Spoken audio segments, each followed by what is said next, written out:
नमस्कार दोस्तों, कैसे हैं आप लोग। आई होप आप लोग बहुत अच्छे होंगे, स्वस्थ होंगे, मस्त होंगे। तो आइए आज की इस वीडियो में हम लोग देख लेते हैं कक्षा 10वीं के सिविक्स बोले तो नागरिक शास्त्र का जो है दूसरा अध्याय। और दूसरा अध्याय आप लोग का क्या दे रखा है, संघवाद दे रखा है। क्या दे रखा है, संघवाद। इस अध्याय को एकदम जबरदस्त तरीका से हम लोग पढ़ने वाले हैं। आप लोग बिल्कुल भी टेंशन मत लीजिए कि समझ में नहीं आएगा, क्या होगा नहीं होगा।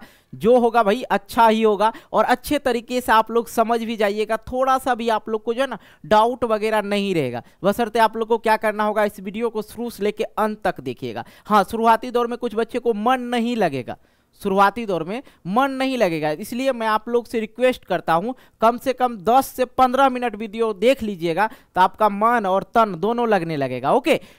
दूसरा अध्याय आप लोग का क्या है, संघवाद। और इस अध्याय को एक ही वीडियो में हम लोग समाप्त करेंगे, क्योंकि भैया आप लोग को पता है कि सर ने जो भी पढ़ाया है वन शॉट ही पढ़ाया है। एक ही वीडियो में आप लोग का पूरा अध्याय कंप्लीट करवा देता हूं। ओके।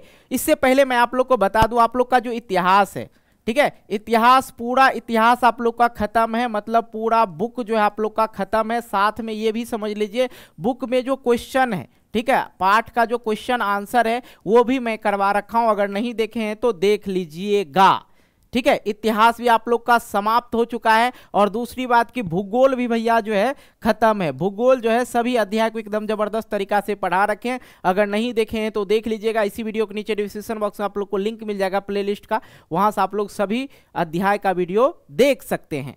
ओके। इससे पहले जो हम लोग पढ़े थे, अध्याय 1 में पढ़े थे सत्ता की साझेदारी। क्या पढ़े थे, सत्ता की साझेदारी। बेटा अगर वो वीडियो नहीं देखे हो ना तो जरूर देखना, क्योंकि उसी अध्याय से रिलेटेड है इसमें, ठीक है, उसी अध्याय से रिलेटेड है इसमें। अब देखो, शासन व्यवस्था की मैंने बात किया था, लोकतंत्र की बात किया था, उसमें क्या क्या था, लोकतंत्र की बात किया था, उसमें शासन व्यवस्था के बारे में बात किया कि विश्व का जो सबसे बड़ा लोकतांत्रिक देश है वो कौन है, अपना भारत है। विश्व का सबसे बड़ा लोकतांत्रिक देश है। और संविधान जो हम लोग का है संविधान के बारे में भी हमने उसमें चर्चा किया था। तो मैंने आप लोग को बताया था उसमें कि सरकार जो है ना, सरकार जो है, सरकार को 2 भाग में विभाजित किया गया है, 2 भाग में। एक तो क्षैतिज बताए थे ना जी, याद होगा आप लोग को, एक क्षैतिज एक ऊर्ध्वाधर, ठीक है, ये बताया था। क्षैतिज हो गया आप लोग का इस प्रकार से जो है सरकार सत्ता की जो बंटवारा होता है सीधी लाइन में, ठीक है, सीधा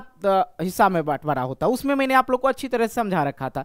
तो इसमें जो है हम लोग क्या पढ़ने वाले हैं, संघवाद। क्या पढ़ने वाले हैं, संघवाद। सबसे पहले तो इस अध्याय का जो नाम है संघवाद, इसका अर्थ क्या होता है इसके बारे में समझेंगे। उसके बाद जो हम लोग का जो सरकार होता है, मैंने आप लोग को त्रिस्तरीय सरकार बताया था। ऊपर में क्या होता है, केंद्र सरकार होता है। क्या होता है, केंद्र सरकार, जो पूरे भारत पे क्या करता है, शासन करता है। फिर हो जाता है राज्य सरकार। क्या हो जाता है, राज्य सरकार, ठीक है, राज्य सरकार। और नीचे में अगर बात करें तो जिसको स्थानीय सरकार बोला जाता है, स्थानीय सरकार।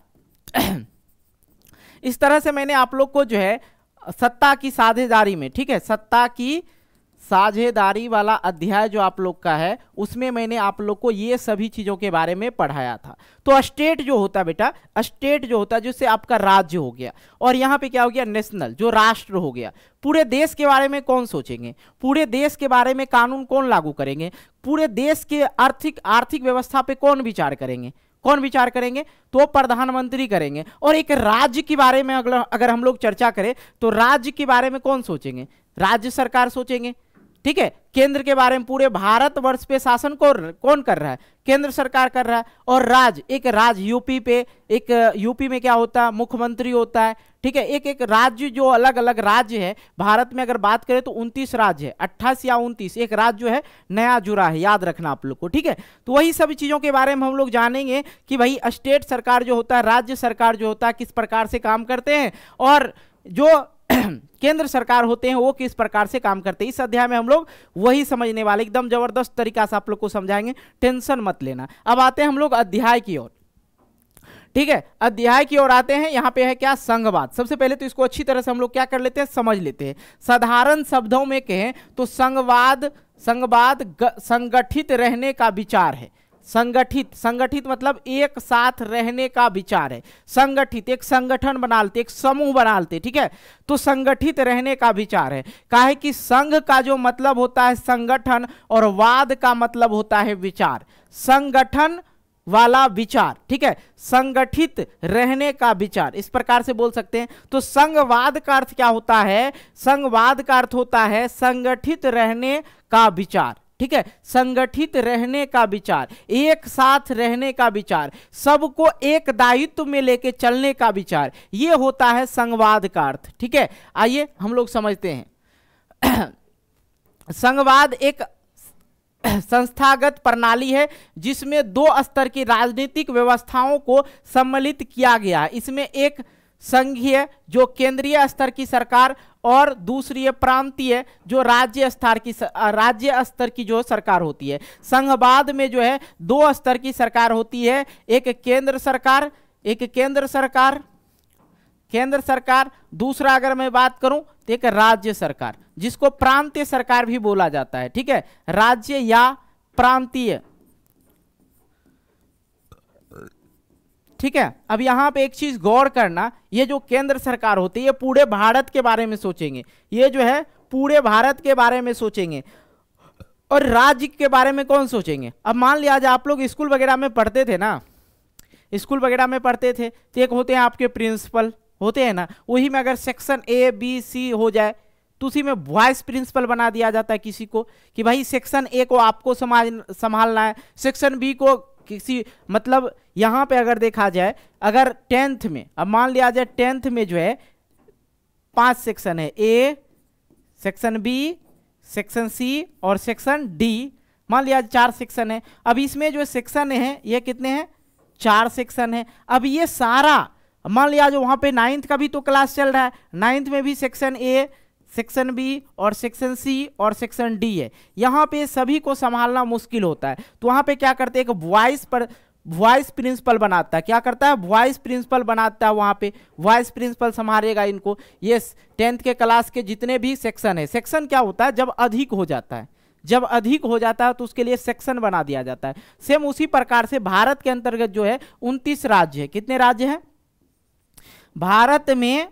29 राज्य हैं, 29 राज्य है। और केंद्र शासित प्रदेश कितने हैं? केंद्र शासित प्रदेश कितने हैं? आप ये हमें कमेंट बॉक्स में कमेंट करके बताना बेटा, ठीक है। तो भारत में कितने राज्य हैं? 29 राज्य, ये याद रखना आप लोग को। तो सभी जगह क्या होता है, सभी राज्य में क्या होता है, राज्य में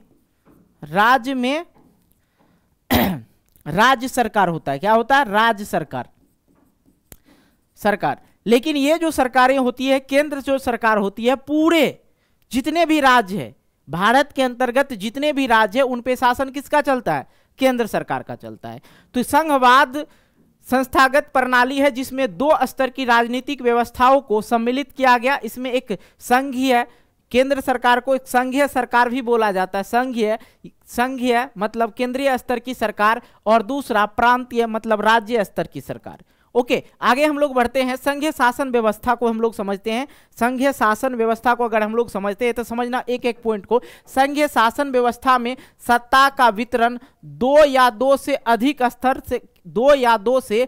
स्तर पर किया जाता है। संघीय शासन व्यवस्था में सर्वोच्च जो सबसे ज्यादा, ठीक है, सबसे अधिक सत्ता केंद्र सरकार व उसके विभिन्न छोटी इकाइयों के मध्य बटी होती है। सबसे अगर सर्वोच्च सबसे अधिक जो सत्ता है केंद्र सरकार के पास होता है। किसके पास?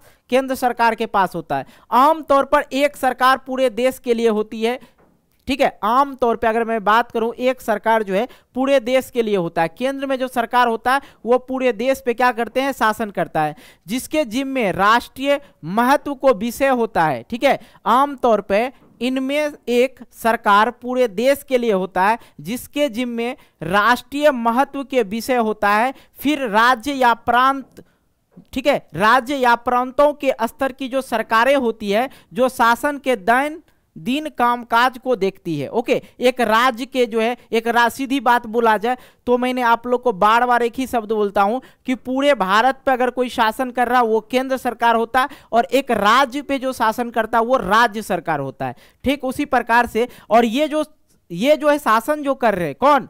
केंद्र सरकार। ये जो है अपने राष्ट्र के बारे में सोचेंगे कि भाई किस प्रकार से देश को विकसित करना है, देश के लिए क्या कानून सही है नहीं है, ये सब सोचने के लिए कौन बैठे हैं? केंद्र सरकार बैठे हैं। लेकिन पूरे देश में वो चीज लागू होगी, पूरे देश को चाहे तो एक बार में पलट दे। जैसे कि एक बार कोरोना की बात आता है तो कोरोना में क्या हुआ था मेरे भाई, एक बार मोदी जी बोले कि भाई थाली बजाओ, हाँ बोले थे ना, मोदी जी बोले थे थाली बजाओ। मेरे भाई मेरे को आज तक समझ में नहीं है भाई क्यों बोले थे थाली बजाने। थाली बजाने से कोरोना भाग जाएगा? ढोलक बजाने से कोरोना भाग जाएगा? थाली बजाने से कोरोना भाग जाएगा? क्यों बोले थे पता नहीं, लेकिन सभी लोगों ने जमकर थाली बजाया क्योंकि वो प्रधानमंत्री हैं, उनके आदेश का सबको पालन करना होगा। ऐसा नहीं कि यूपी एमपी बिहार के लोग ही थाली बजाए थे, भारत के अंतर्गत जितने भी राज्य हैं सभी राज्य के लोग थाली बजाए थे। अब बताइए, आप लोग जानते हैं थाली बजाने से कोरोना भाग जाए तो पहले ही हम लोग थाली क्या बहुत चीज बजा देते है कि नहीं। चलिए, सत्ता के इन दोनों स्तर की सरकारें अपने अपने स्तर पर जो है स्वतंत्र होके काम करती है, चाहे केंद्र सरकार हो या राज्य सरकार हो, अपने अपने स्तर पे वो काम कर सकती है स्वतंत्र रूप से, कोई पाबंदी नहीं है। ठीक है, आइए आगे समझते हैं संघीय शासन व्यवस्था की जो प्रमुख विशेषता है ये क्या है। आराम से समझ लीजिएगा, बहुत छोटा सा टॉपिक है, यहां कोई दिक्कत की बात ही नहीं। संघीय व्यवस्था में सत्ता केंद्र सरकार और अन्य सरकारों में बटी होती है। केंद्र सरकार राष्ट्रीय महत्व के विषय पर कानून बनाती है और राज्य सरकार राज्य से संबंधित विषयों पर कानून बनाती है। ओके, तो ये पॉइंट को आप लोग याद रखना कि केंद्र सरकार जो होता है राष्ट्र के महत्व, ठीक है, राष्ट्र के महत्व के विषय पर कानून बनाता है और राज्य सरकार राज्य से संबंधित विषयों पर क्या बनाती है, कानून बनाती है। दोनों स्तर की सरकार अपने अपने स्तर पे क्या स्वतंत्र रूप से काम कर सकती है और संघीय व्यवस्था में 2 या 2 से अधिक स्तर का सरकारें होती है, जो कि पहले भी बता चुके हैं। अलग अलग स्तरीय सरकार द्वारा एक ही नागरिक के समूह पर शासन होता है। तो यहाँ पे अगर आप लोग समझे तो देखिए, जो केंद्र सरकार होता है, केंद्र सरकार होता है और एक जो राज्य सरकार होता है, राज्य सरकार सिर्फ राज्य जो राज्य करता है, एक राज्य पे राज्य करता है, लेकिन दोनों एक ही नागरिक पे ही शासन कर रहा है। किस पे शासन कर रहा है? नागरिक पे शासन कर रहा है। यहां पे बात समझ में आ रहा है? अरे भैया मान लिया जाए यूपी के अंतर्गत, यूपी में योगी जी हैं, यूपी में कौन है? योगी जी हैं, और केंद्र में बैठे कौन है? नरेंद्र मोदी जी है। नरेंद्र मोदी जी जो हैं क्या चाहेंगे कि यहाँ के लिए काम नहीं हो, यूपी के लिए काम नहीं हो, बिल्कुल वो चाहेंगे कि यूपी में काम हो, यूपी का विकास हो, वो भी सोचेंगे और वहां पे शासन उसका भी रहेगा, मोदी जी का भी शासन रहेगा और योगी जी का भी शासन रहेगा, लेकिन नागरिक तो एक ही है। दोनों सरकार वहां पे क्या कर रहा है? शासन कर रहा है। तो अलग अलग स्तर की सरकार द्वारा एक ही नागरिक समूह पर क्या होता है? शासन होता है। सरकारों के अधिकार क्षेत्र संविधान में स्पष्ट रूप से वर्णित है। सरकारों का जो अधिकार है, सरकार का क्या अधिकार है, नहीं अधिकार है, वो सारी चीजें किस चीज में है? संविधान में स्पष्ट रूप से जो है वर्णित किया गया है। तो संघीय शासन व्यवस्था की प्रमुख विशेषता अगर पूछे बेटा तो आराम से लिखना है कि संघीय व्यवस्था में सत्ता केंद्र सरकार और अन्य सरकारों में क्या होती है? विभाजित होती है। केंद्र सरकार राष्ट्रीय महत्व विषय पर कानून बनाती है और राज्य सरकार राज्य से संबंधित विषयों पे कानून बनाती है। और दोनों स्तर के जो सरकार होते हैं, दोनों स्तर के जो सरकार होते हैं अपने स्तर पे जो है स्वतंत्र होकर काम कर सकते हैं। संघीय व्यवस्था में 2 या 2 से अधिक स्तर की सरकार होती है, जैसे कि मैंने यहां पे आप लोग को बताया एक स्थानीय सरकार। ठीक है, स्थानीय सरकार के बारे में आप लोग को बता चुका हूं। ठीक है, तो सरकारों का अधिकार क्षेत्र जो है क्या है, अधिकार नहीं है, वो सारा चीज कहां पे लिखा गया है? संविधान में लिखा गया है। तो बेटा बताना संविधान कब बना, निर्माण का अलग बात है, निर्माण करने में कितने समय लगा? मैंने कल भी बोला था कमेंट करके बताने के लिए, आज भी बोल रहा हूं, कोई बच्चा नहीं किया अभी तक। ठीक है, तो ये जो है संविधान कब लागू किया गया था? तो मैंने आप लोग को बताया था ना, 26 जनवरी 1950 ईस्वी को लागू किया गया था। इसके निर्माता कौन था? निर्माता कौन था भाई? भीमराव अंबेडकर जी, भीमराव अंबेडकर जी।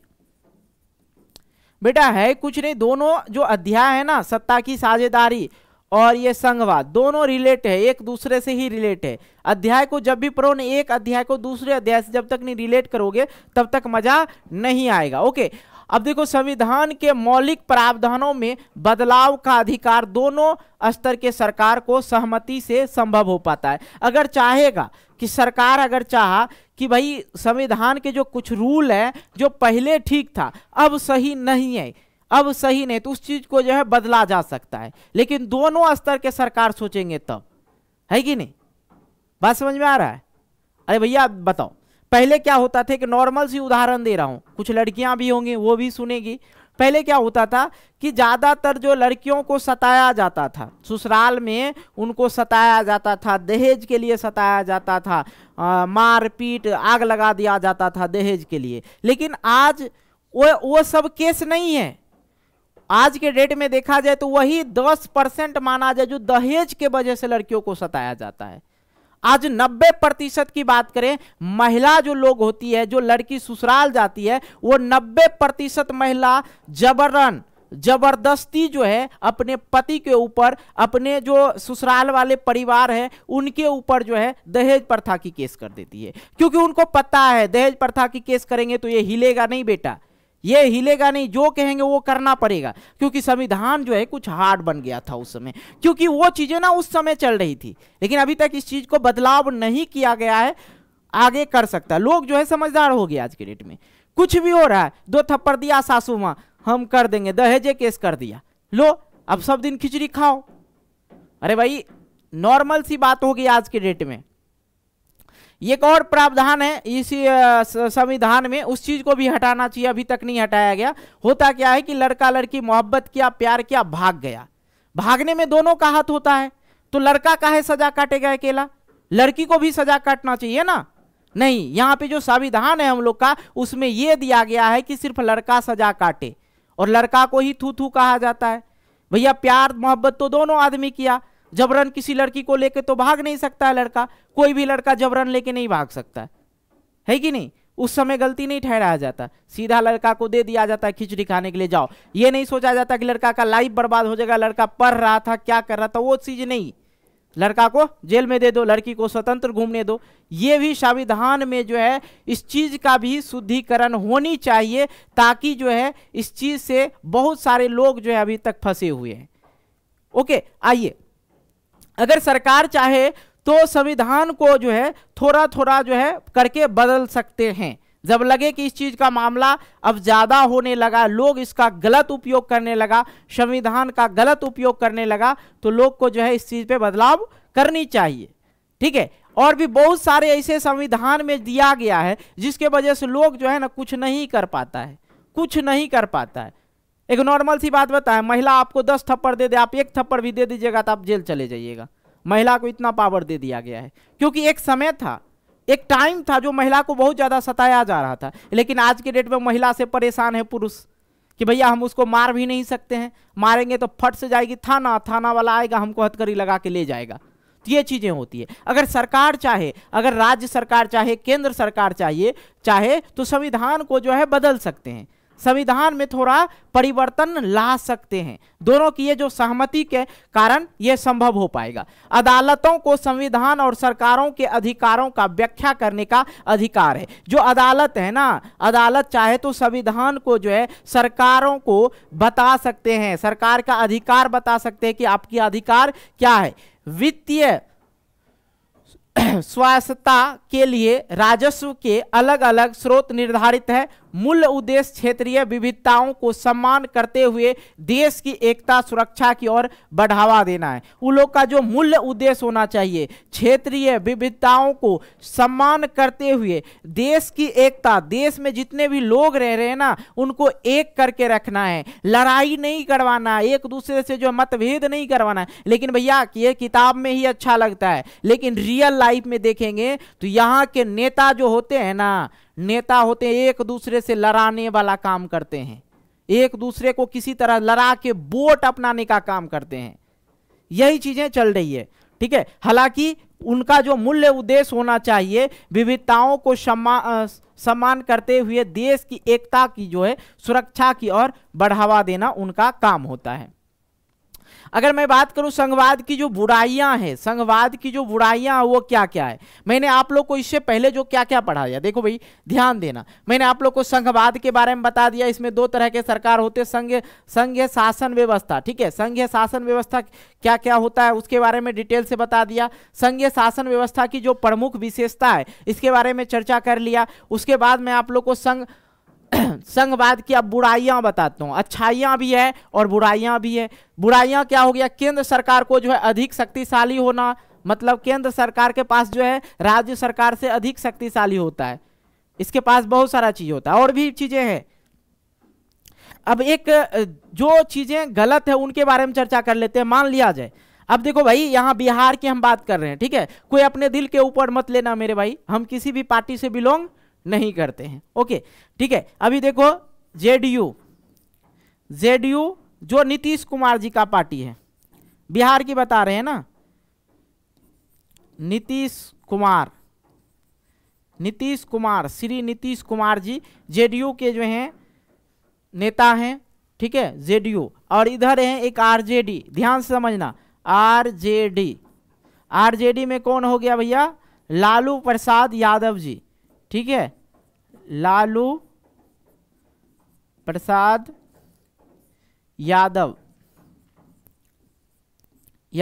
अब यहां पे समझना एक हो जाता है इधर बीजेपी। अब यहां पे ध्यान से समझना, बिहार में जो सरकार बनी थी बीजेपी की सरकार बनी थी। क्या हुआ था, बीजेपी की सरकार बनी थी, लेकिन नीतीश बाबू को थोड़ा सा अनबन हो गया, किससे, मोदी जी से अनबन हुआ तो मोदी जी को बोला भैया तुम अपने केंद्र को संभालो, हम राज्य में जो है अपना सरकार बना लेंगे। तो सरकार कैसे बन जाता है सर, पार्टी कैसे बदल लेता है, क्योंकि पार्टी बदलने का जो मेन तकनीक है कहां पे है, गठबंधन। जो गठबंधन की सरकार बन रही 1975 से, अगर मैं बात करूं 1975 से आज तक किसी भी पार्टी को संपूर्ण बहुमत नहीं मिला है, ठीक है। जो भी सरकार बनी है वो सरकार जो बना है गठबंधन का ही सरकार बना है, गठबंधन का ही सरकार बना। किसका सरकार बना है, गठबंधन का ही सरकार बना। तो इससे पहले जो था मोदी जी के साथ थे, कौन, नीतीश कुमार जी। कौन थे, नीतीश कुमार जी जो थे मोदी जी के साथ थे। तो ये जो था पार्टी जो था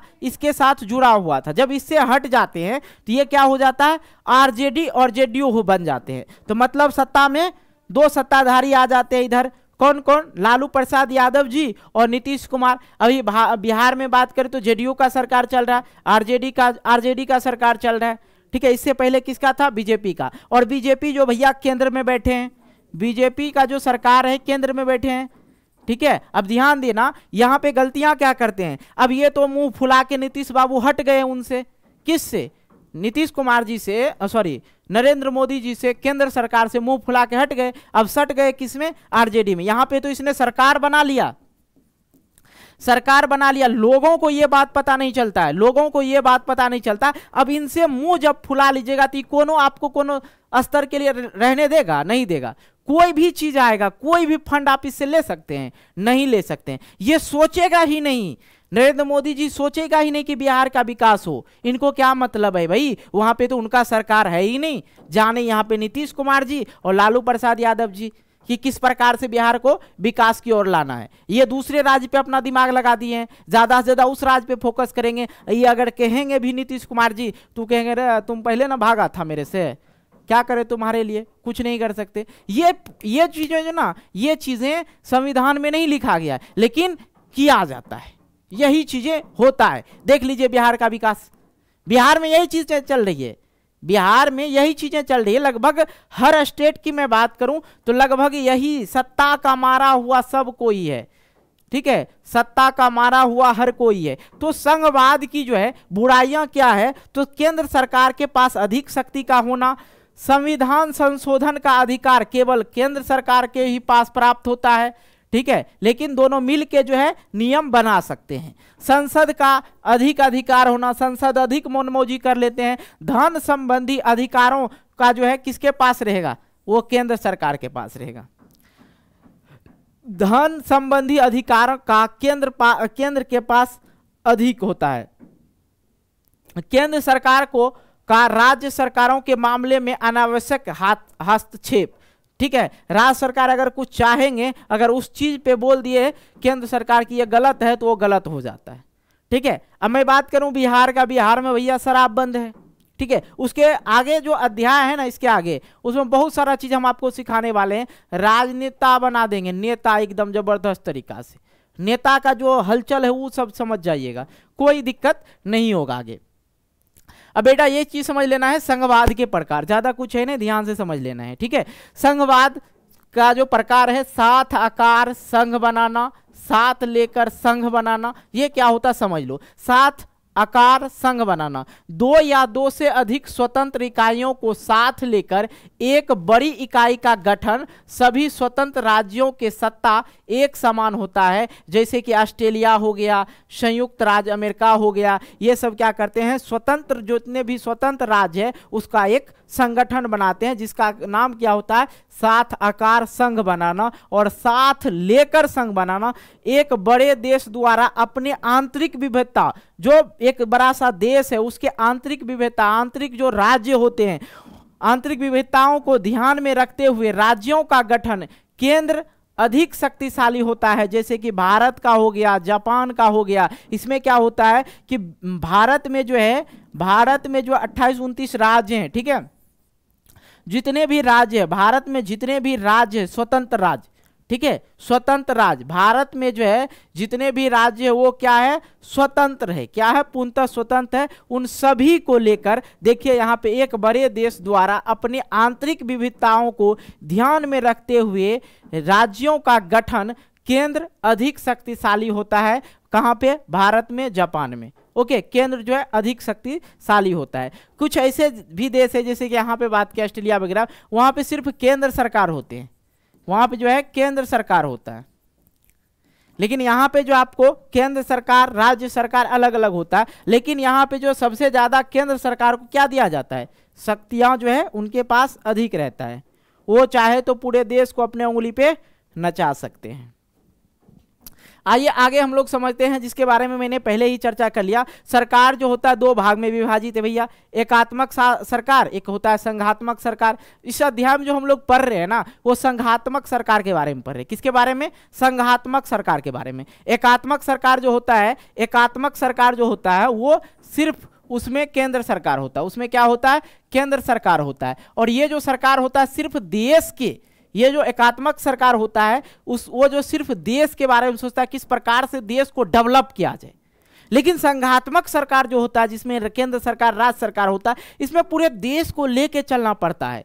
भारत देश में आप देखते होंगे कि गरीबों को, और संविधान में भी लिखा गया कि भारत वर्ष के अंतर्गत कोई भी नागरिक भूखा ना रहे। लेकिन आज के डेट में हमको लग रहा है सबसे ज्यादा भिखारी भारत के अंतर्गत है, भीख मांगने वाला। बहुत आदमी जिसके पास घर नहीं है भीख मांग मांग के खा रहा है, कोई आदमी 4-4 दिन से भूखा है। तो ये एकात्मक शासन व्यवस्था में ये सब चीजें नहीं है, उसमें सिर्फ देश को किस प्रकार से बढ़ाना है इन सभी चीजों पर वो ध्यान देते हैं, ना कि देश के आंतरिक व्यवस्था पर। सब अपने अपने रूप से स्वतंत्र। यहाँ पे भैया देख रहे हैं ना, भारत में डीलर चावल वो देता है, राशन वो दे रहा है, आपको राशन भी दे रहा है सरकार, जहां तक हो रही काम करे, भले आप तक कम पहुंचे। अरे भैया बाथरूम दे रहा है, ठीक है, घर दे रहा है सरकार, अब क्या देगा, रोड बनवा रहा है आपके लिए ताकि आपको परेशानी ना हो। लेकिन एकात्मक शासन व्यवस्था में ऐसा कुछ नहीं है, जो करना अपने स्तर से कीजिए। वो सिर्फ देश को आगे बढ़ाने का सोचता है, ना कि लोगों को आगे बढ़ाने का। अगर देश बढ़ेगा तो लोग खुद बढ़ जाता है ना भाई। आइए, एकात्मक शासन व्यवस्था में इसमें केंद्र सरकार शक्तिशाली होते हैं। इसके अंतर्गत संविधान संशोधन केंद्र सरकार कर सकती है। शक्तियां एक जगह पर ही केंद्रित होती है, इसमें एक ही नागरिकता होती है, ठीक है। केंद्र सरकार राज्यों से शक्तियां ले सकती है, ठीक है, राज्यों से शक्तियां ले सकती है। हालांकि इसमें तो राज्य सरकार होते ही नहीं है। अगर राज्य में जो प्रधान बनाया जाता है, एक प्रमुख आदमी बनाया जाता है, उसका भी शक्ति यही ले लेता है। तो मतलब राज्य सरकार का कोई वैल्यू वहां पे नहीं है एकात्मक शासन व्यवस्था में। वही संघात्मक में मैंने आप लोग को बताया, इसमें केंद्र सरकार अपेक्षाकृत कमजोर होता है, इसमें केंद्रीय सरकार अपेक्षाकृत कमजोर होती है, इसमें केंद्र सरकार अकेले संविधान संशोधन नहीं कर सकता है, दोनों को मेल मिलाप से ही होता है। हाँ, कुछ चीजों को बदलाव जरूर कर सकता है केंद्र सरकार, ठीक है, उसके बारे में हम लोग आगे चर्चा करेंगे। शक्तियां कई स्तर पे विभाजित होता है, यहाँ पे जो होता है सत्ता की साझेदारी में सब कोई ले सकता है, और यहाँ पे शक्ति जो है अलग अलग तरह से विभाजित भी है।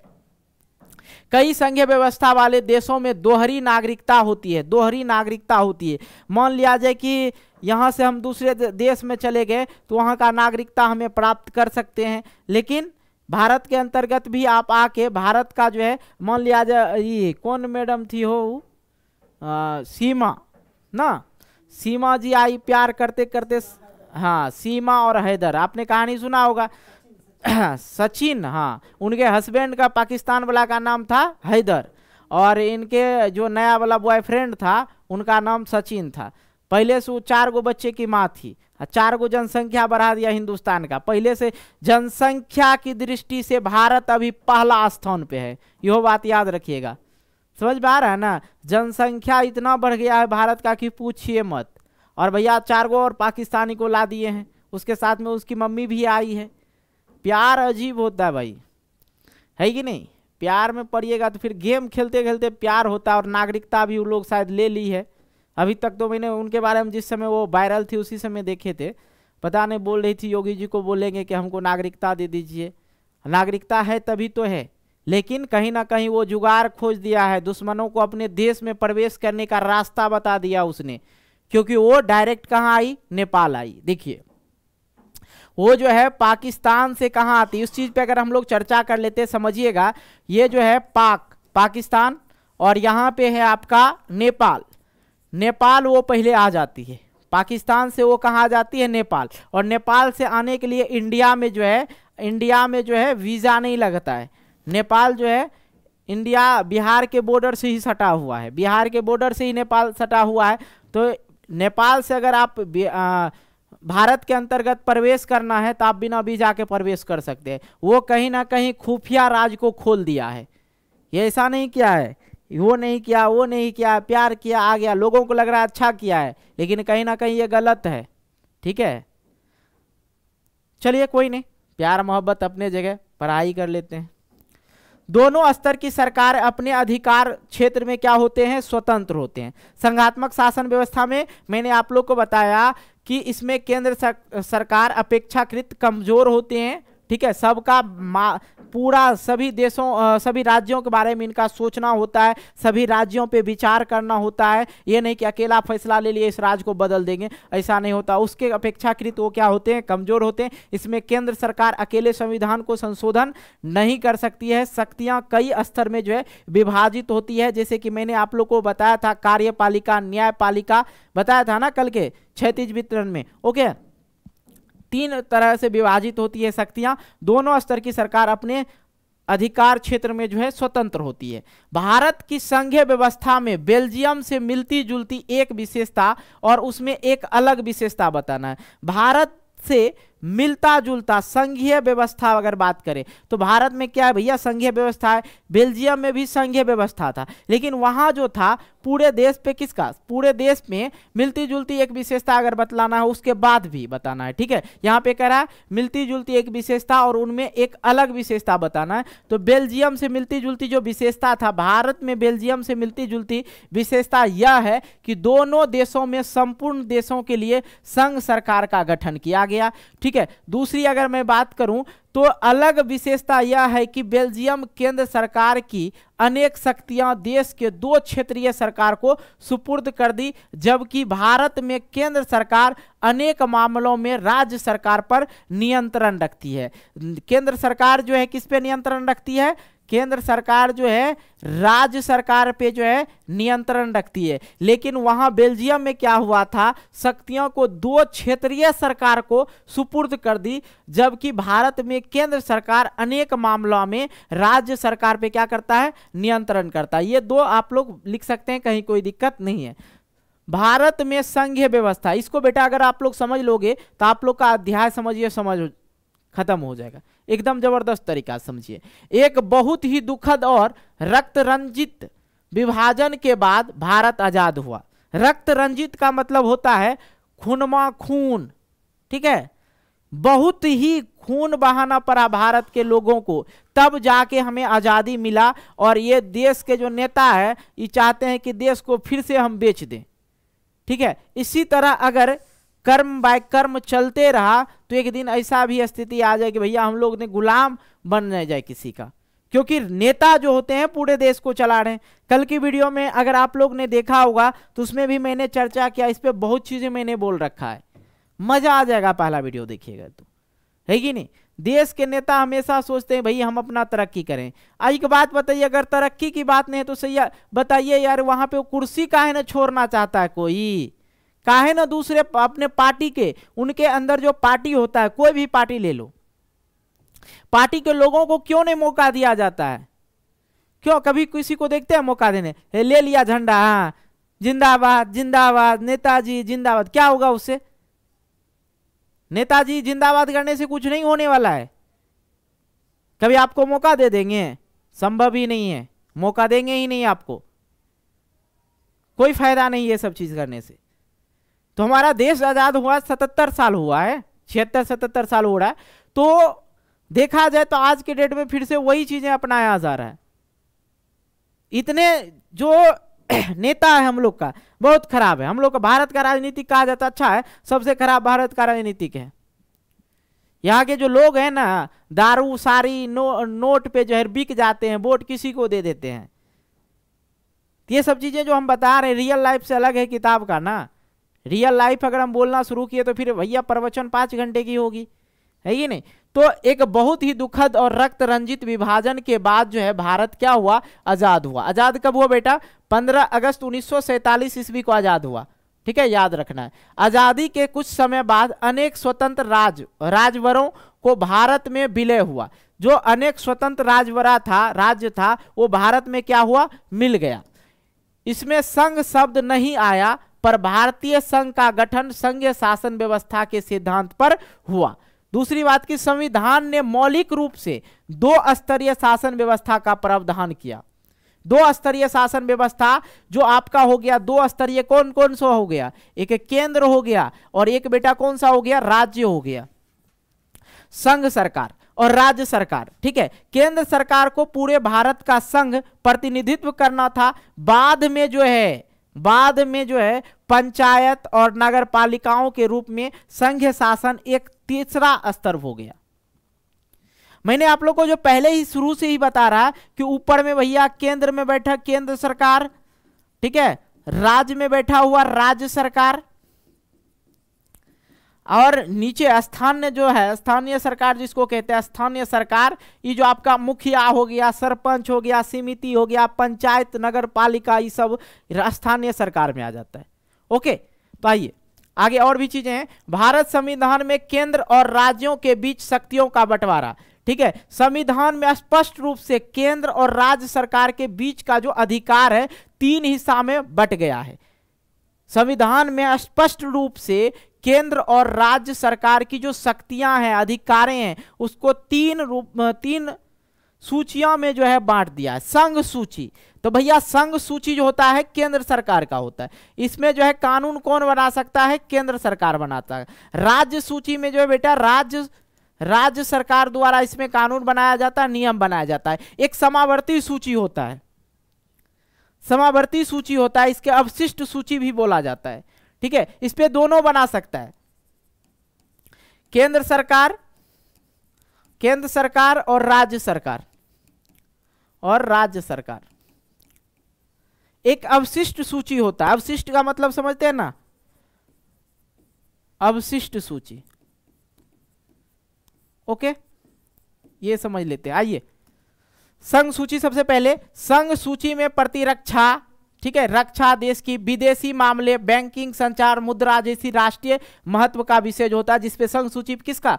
केंद्र सरकार। बेटा याद रखना है केंद्र सरकार आप लोग को, ठीक है, पूरे देश के लिए इन मामला एक तरफ की नीतियों की जरूरत होती है, इसी कारण इन विषयों को संघ सूची में डाला जाता है। विदेशी मामला में विदेश से जो है आयात निर्यात क्या हुआ, बैंकिंग पे हो गया, संचार मुद्रा पे, प्रतिरक्षा जो होता है बॉर्डर पे जो सेना होता है उसके लिए, इन सभी चीजों पे कौन विचार करेंगे, केंद्र सरकार करेंगे। ठीक है, क्योंकि पूरे देश के लिए इन मामलों को एक तरह की नीतियों की जरूरत होती है, इसी कारण इन विषयों को संघ सूची में डाला गया। संघ सूची में वर्णित विषयों के बारे में कानून बनाने का अधिकार सिर्फ किसको है, केंद्र सरकार को है। पहले जो था इसमें संघ सूची में 97 विषय था, परंतु अगर आज के डेट में देखा जाए तो 100 से अधिक विषय है इसमें।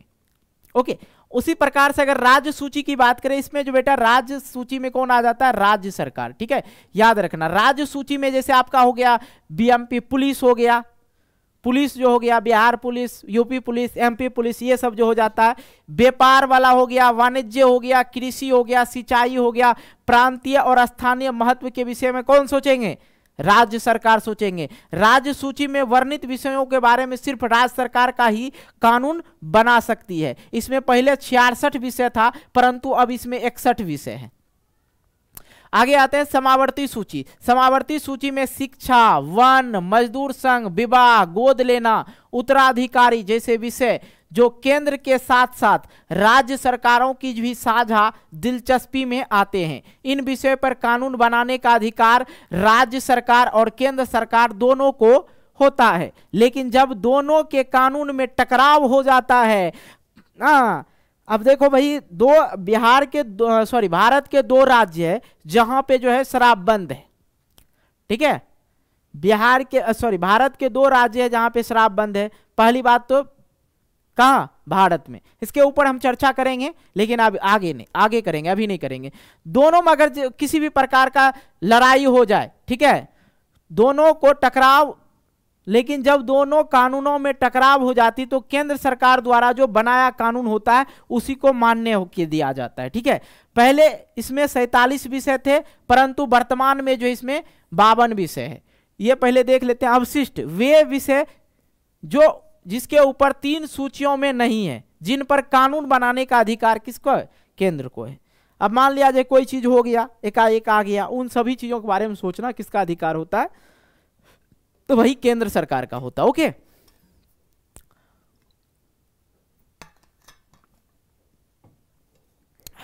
शराब खराब है ये हर कोई जानता है, लेकिन शराब बंद होने के बावजूद भी शराब तो मिल रही है, हाँ है कि नहीं। अगर हम अपना एग्जाम्पल लेते हैं, बिहार की एग्जाम्पल ले लेते हैं। बिहार में भैया शराब बंद था। अब इसका इतिहास आप लोग को हम समझा देते हैं, अगर पढ़ा ही रहे तो। बिहार में एंट्री होता है 2005 की ईस्वी में नीतीश बाबू जी का। ठीक है, नीतीश सरकार मुख्यमंत्री के रूप में नीतीश जी आते हैं, और नीतीश जी क्या करते हैं, प्रखंड स्तर पे शराबों की दुकान अधिक लगवाते हैं।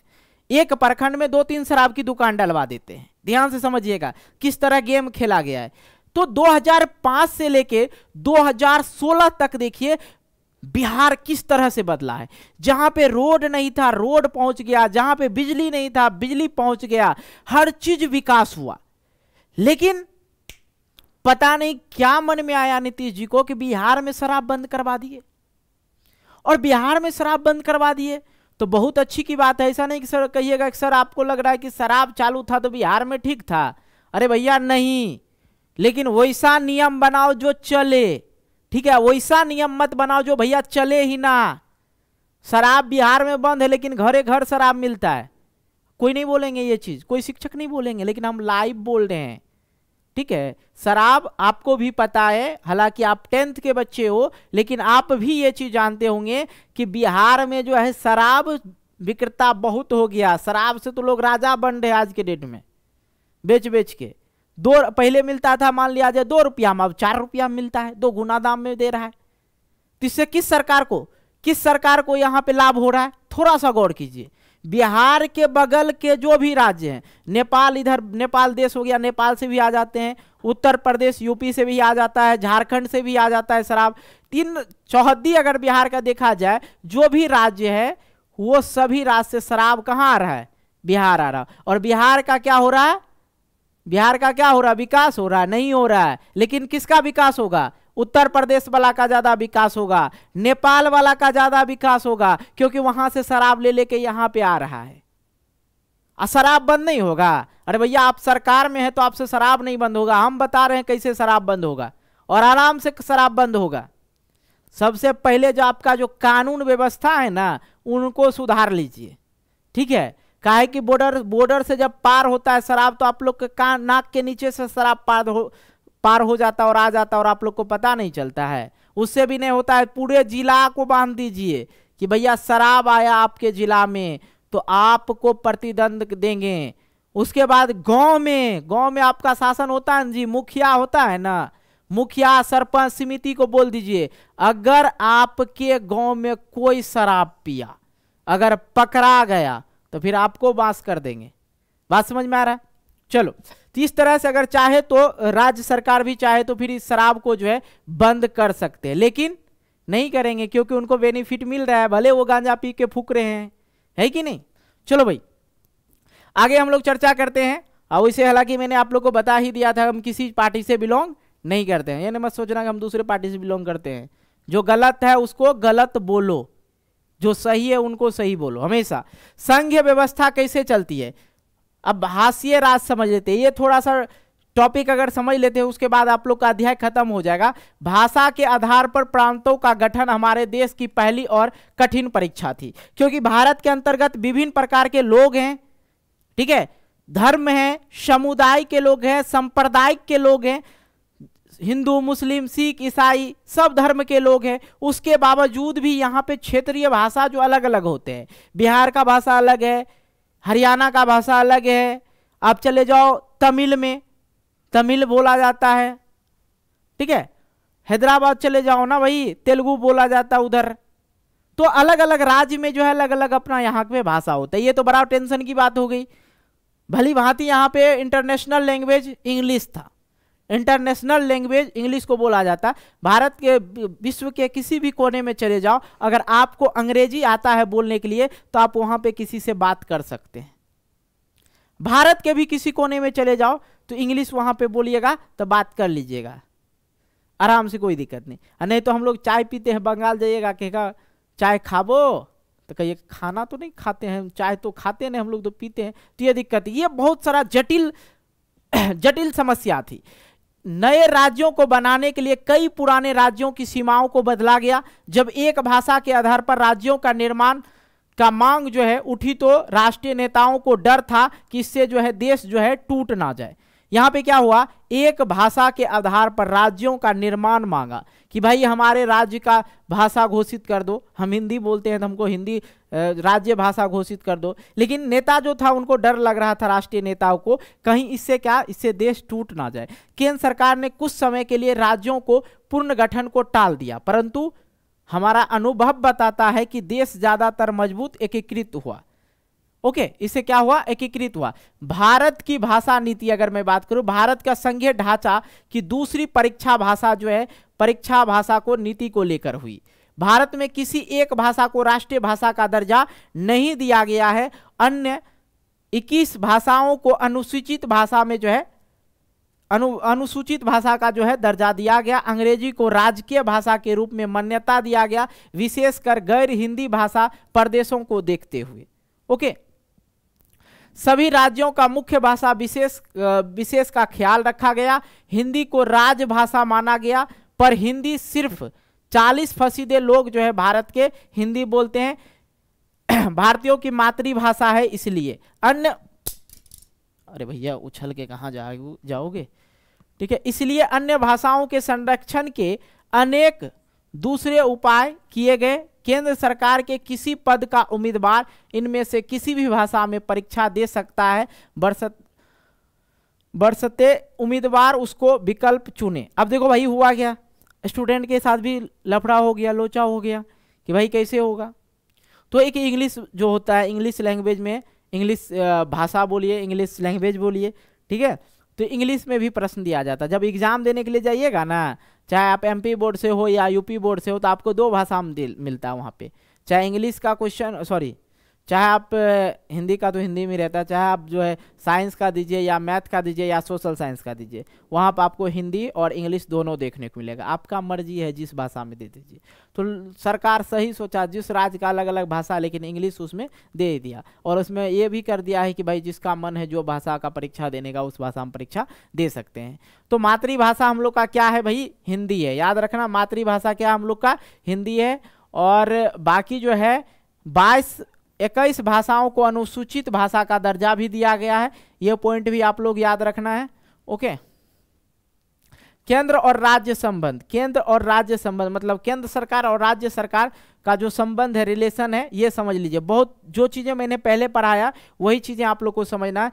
सत्ता की साझेदारी का संवैधानिक व्यवस्था वास्तविक में कैसे रूप लेगी, यह ज्यादातर इस बात पर निर्भर करता है कि शासक दल और नेता किस तरह व्यवस्था का अनुसरण करते हैं। सत्ता की साझेदारी संवैधानिक व्यवस्था वास्तविकता के कैसा रूप लेगा, ज्यादातर यह इस बात पर निर्भर करता है कि शासक दल और नेता किस तरह की व्यवस्था का अनुसरण करते हैं। काफी समय तक हमारे यहाँ एक ही पार्टी का केंद्र और अधिकांश राज्यों में शासन रहा, ठीक है, जिसके मैंने बताया था कांग्रेस का, ठीक है। इसका व्यवहारिक मतलब यह हुआ कि राज्य सरकार ने स्वायत्त संघीय इकाई के रूप में अपने अधिकारों का प्रयोग नहीं किया। जब केंद्र और राज्य में अलग अलग दलों की सरकार होती है, जो पहले मैंने बताया, ठीक है, इसलिए हम पढ़ रहे हैं।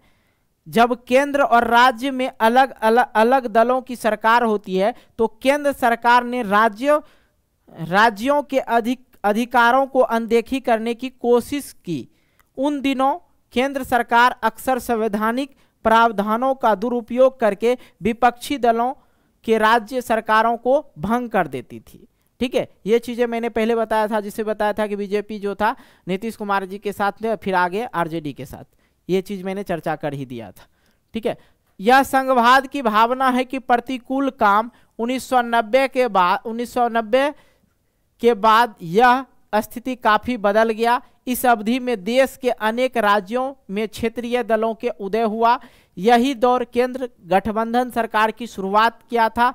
चूंकि किसी एक दल को लोकसभा में स्पष्ट बहुमत नहीं मिला, यह भी मैंने बता दिया आप लोग को, प्रमुख राष्ट्रीय पार्टी को क्षेत्रीय दलों के समेत अनेक पार्टियों का गठबंधन बनाकर सरकार बनानी पड़ी। ओके, किसी भी सरकार को नहीं मिला था, बहुमत नहीं मिला था, पूर्ण बहुमत नहीं मिलने के कारण बहुमत नहीं मिला था, इसलिए इसमें पार्टियों को, दलों में समेत अनेक पार्टियों को गठबंधन बनाकर सरकार बनानी पड़ी। ये चीजें मैंने पहले ही करा रखा था, तो इसमें ज्यादा क्या बड़बड़ करे, आपको नोट्स मिल ही जाएगा, समझ ही जाइएगा। अब कहेंगे भैया नोट्स कैसे मिलेगा, तो भाई मैं आप लोग को बता दूं, अगर आप लोग को पीडीएफ नोट्स लेना है ना, तो आप लोग को एक नंबर देते हैं, इस नंबर पे आप लोग को 85 81 80 29 29, इस नंबर पे आप लोग को व्हाट्सअप करना है, बोलना सर मुझे पंकज स्टडी सेंटर का जो है कोर्स परचेज करना, बहुत सस्ता में आप लोग को मिल जाएगा। तो जल्दी से जाओ, व्हाट्सअप उठाओ, व्हाट्सअप से करना, कॉल मत करना, कॉल लगेगा नहीं, इसलिए बता रहा हूँ। व्हाट्सअप से लिखना, मैसेज करना सर मुझे पंकज स्टडी सेंटर का कोर्स परचेज करना है। ऐसा नहीं सिर्फ इसमें सोशल साइंस ही मिलेगा, इसमें आप लोग को हिंदी भी मिलेगा, संस्कृत भी मिलेगा, विज्ञान भी मिलेगा, गणित भी मिलेगा। गणित विज्ञान हिंदी जो है आपके पंकज सर पढ़ाते हैं, बाकी हम इधर जो है संस्कृत हो गया, सोशल साइंस हो गया, इन सभी विषयों पे हम चर्चा करते हैं। ओके, आ जाओ। इसमें सत्ता में साझेदारी और सरकारों का स्वायत्तता के आदर करने की नई संस्कृति पनपी। इस प्रवृत्ति को सुप्रीम कोर्ट ने एक बड़े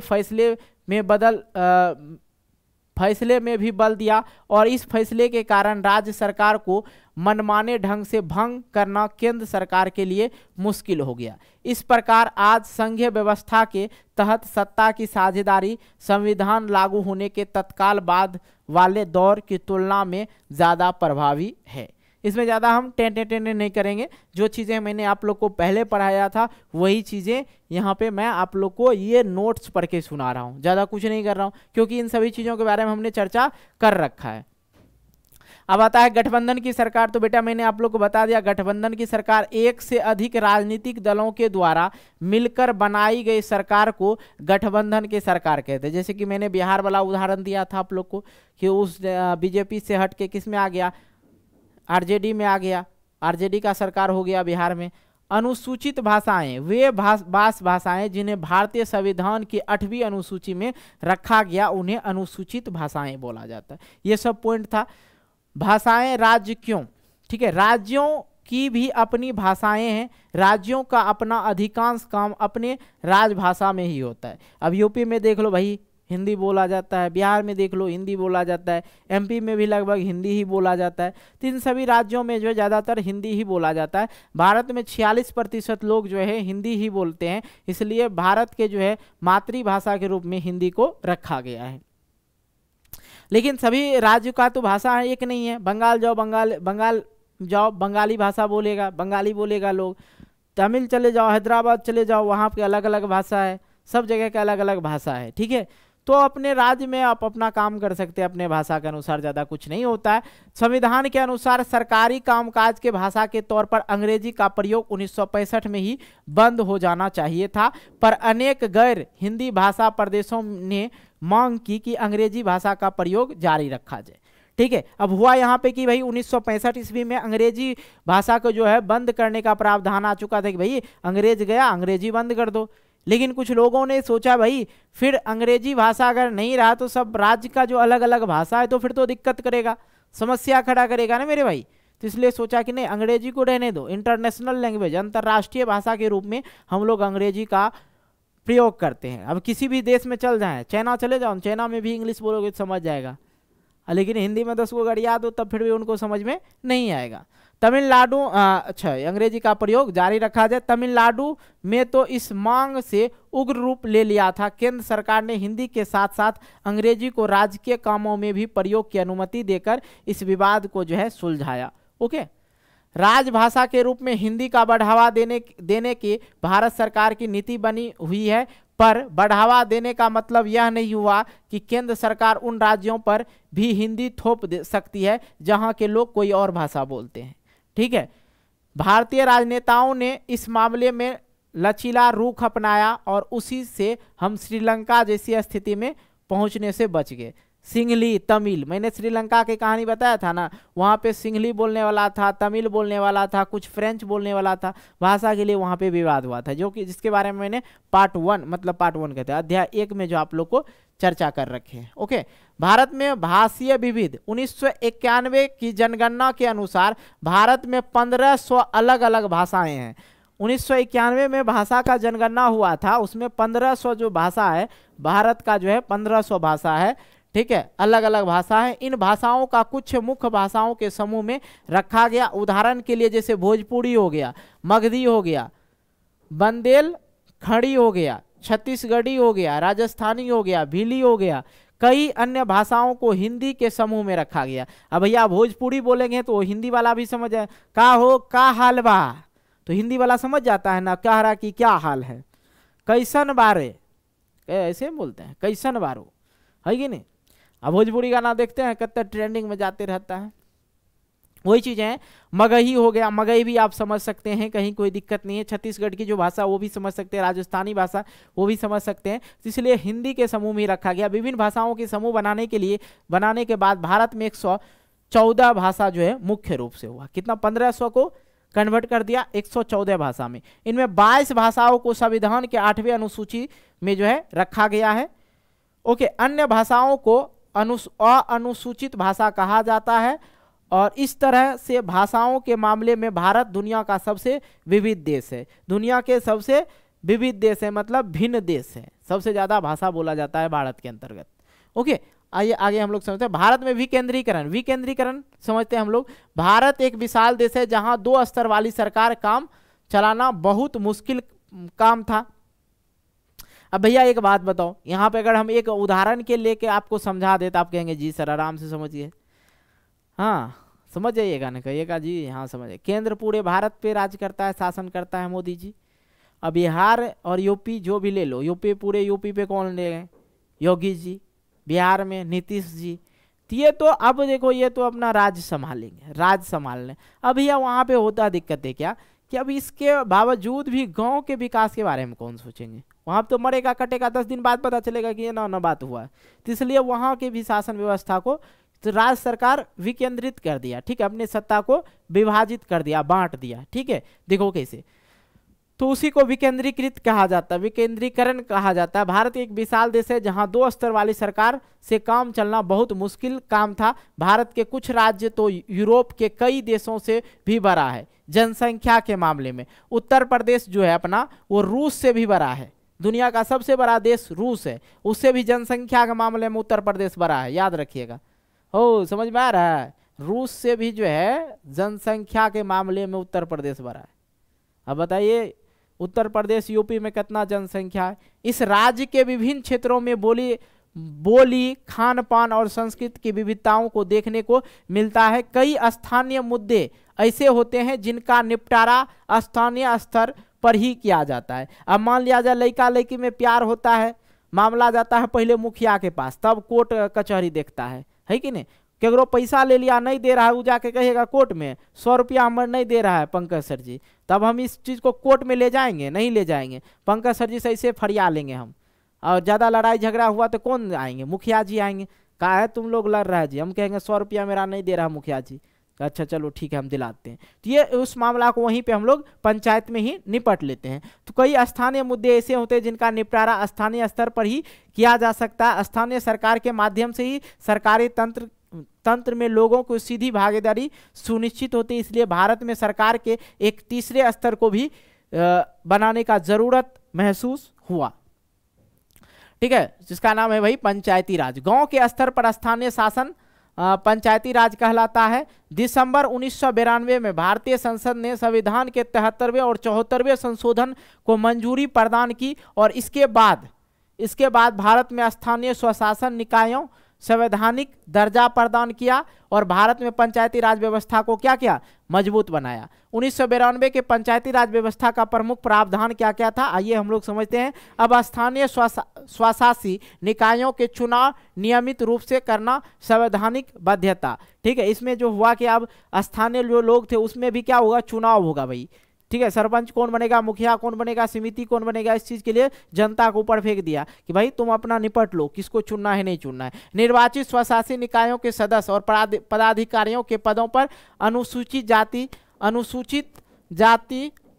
और अनुसूचित जनजाति और पिछड़े जातियों की सीट जो है आरक्षित है। सीट को क्या कर दिया? आरक्षित कर दिया। कम से कम 1/3 पद जो है महिला को आरक्षित कर दिया कि महिला लोग इसमें बढ़ चढ़ के इस मामले को ले, ठीक है। समिति देखते हैं आजकल के डेट में, देखिएगा मुखिया जी कम मुखिया जी ज्यादा है। उसके पीछे रीजन क्या है कि आरक्षित सीट मिल गया। अब देखो एक और भी मामला है भाई, सामने खड़ा हो जाता है।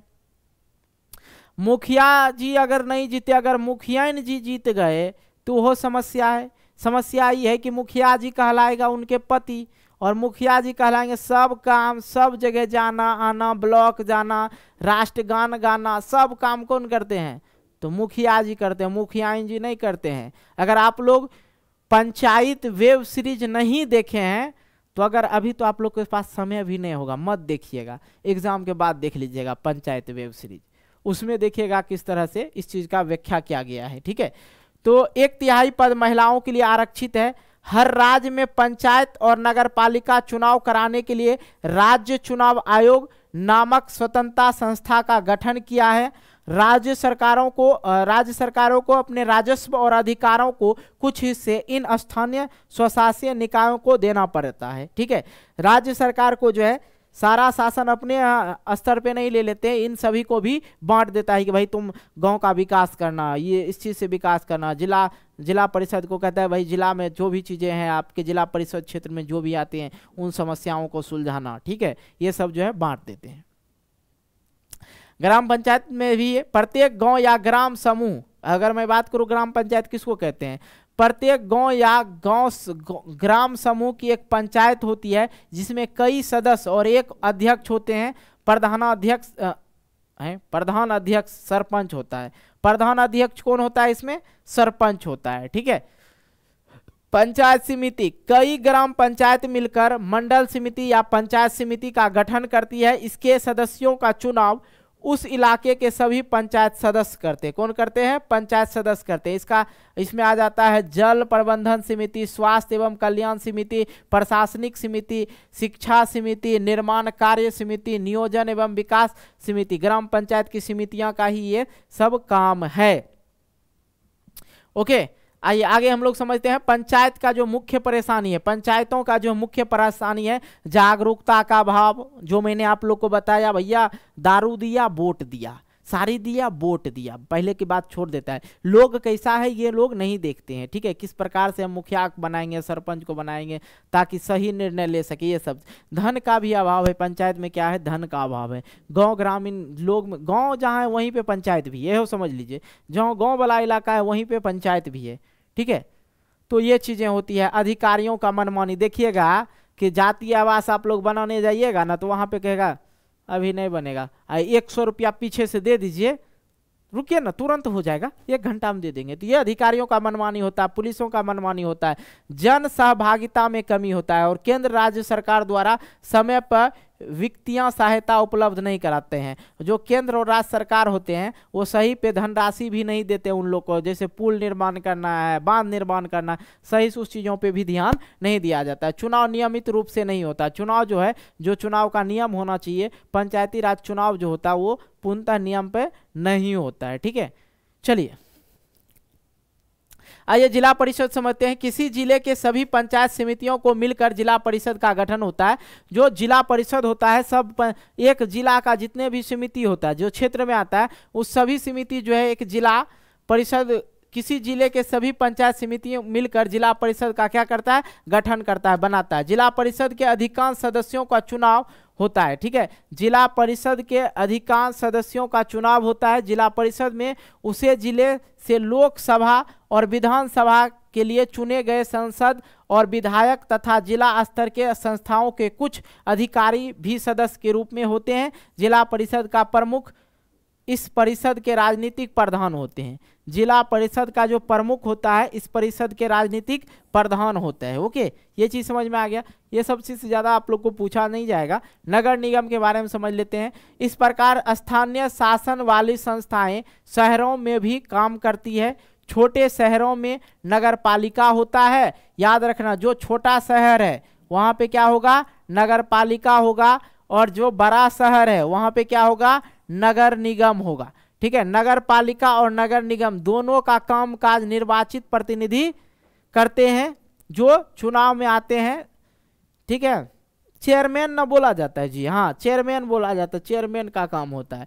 नगर पालिका प्रमुख नगर पालिका के राजनीतिक, नगर पालिका का जो है प्रमुख नगर पालिका के राजनीतिक प्रधान होते हैं। और नगर निगम ऐसे पदाधिकारी को मेयर कहते हैं। नगर निगम के जो है ऐसे पदाधिकारी को क्या बोला जाता है, मेयर, जिसके बारे में मैंने बोला। ओके, याद रखिएगा आप लोग। चलिए, ये अध्याय जो आप लोग का था, ये आप लोग का अध्याय खत्म हो गया। दिल्ली नगर निगम, ये दिल्ली नगर निगम हो गया आपका। पटना नगर निगम हो गया, पटना नगर पालिका हो गया। और यहाँ पे क्या है, राजकोट महानगर पालिका हो गया। पनवेल महानगर पालिका हो गया, और दिख नहीं रहा, चलो। अहमदाबाद म्यूनिसिपल, अच्छा ये दिख नहीं रहा, आप लोग को दिख रहा, हाँ यहाँ पे देख के हम बोल सकते हैं म्यूनिसिपल। और यहाँ पे क्या है, कॉर्पोरेशन, ठीक है। ये सब होता है, ज़्यादा कुछ नहीं। अगर नगर पालिका के, नगर निगम नगर पालिका का ना काम होता है कि स्वास्थ्य स्वच्छ रखना, ठीक है। कोई भी जिला में आप लोग प्रवेश करते होंगे, नगर निगम आपका स्वागत करता है। ये जो होता है स्वच्छता के मामले में ये लोग काम करते हैं। कहीं पे कुत्ता मर गया, भैंस मर गया कोई रोड पे, तो उन चीज़ों को हटाते हैं और कचरा वगैरह को साफ करने का काम करते हैं। शहर को स्वच्छता को ऊपर ले जाते हैं, इन लोग का काम होता है, ठीक है। चलिए, इससे ज़्यादा हम आप लोग को क्या इसमें बताएं, कुछ तो है नहीं अब बचा हुआ जो आप लोग को बताएं। बाकी अगर आप लोग को वीडियो अच्छा लगा तो वीडियो को लाइक करना, दोस्तों के साथ शेयर करना है, और क्या बोलें, जो करने का होगा कर देना। कमेंट करके बताना कैसा लगा वीडियो, ठीक है। और किसी भी टॉपिक में अगर वही फंस रहे हो ना तो कमेंट करके बता देना, बाकी हम है ना संभाल लेंगे। मिलते हैं एक नई वीडियो को लेके, तब तक के लिए बाय बाय। जय हिंद, जय भारत।